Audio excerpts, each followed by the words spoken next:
Mr President. I move that this Council affirms that renewable energy is the future of South Australia. 2. Recognise the potential of rooftop solar to lower wholesale power prices for all consumers. 3. Calls on the Marshall Government to set meaningful targets for a transition to 100% renewable energy for South Australia by A. rolling out community-scale batteries, B. subsidising solar panel and battery installation, and C. rolling out dynamic operating envelopes.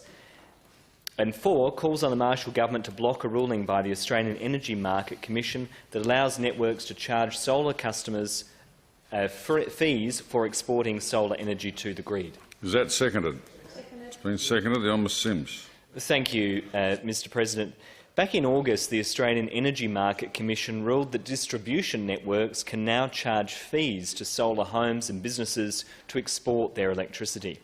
Known as the sun tax, this rule change will see networks given the power to charge solar households previously prohibited under the energy rules. Now, this has been justified as necessary to fund required upgrades on the grid resulting from an excess of solar energy. At least this is the argument that's been put. That's despite the fact that solar surges have been shown to occur at night and in areas of very low solar uptake. These changes, Mr President, will unfairly impact on those who in good faith have made long-term investments into renewables.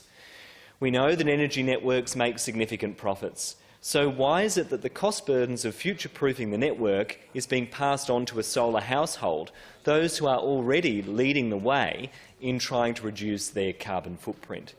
The cost for the distribution network should be shared among all generators, including large multinational companies and fossil fuel generators, not just households. Australia's national electricity markets data showed energy contribution from renewables during 2020 in South Australia was the highest on record at 53%, up from 7% from 2019 and 5% from 2018. Well, we need governments to encourage the uptake of rooftop solar, not penalise those who are doing the right thing for our environment, those who have already made this change. Now, despite both the Victorian and Queensland energy ministers stating their strong opposition to charging solar households in their states, our minister here in South Australia has refused to follow suit and protect rooftop solar. Indeed, they have remained silent and in support of this solar tax. Well, South Australia's abundant wind and solar resources mean we are ideally suited to lead the nation and the world to a 100% renewable energy future, a renewable-led recovery that would create jobs and tackle the climate change crisis and reduce energy prices. Well, we know, Mr President, that as we transition away from coal and carbon, we can create new jobs for the future in green innovation and renewable energy, and we should be encouraging people to continue to switch to solar, not penalising those who are doing the right thing.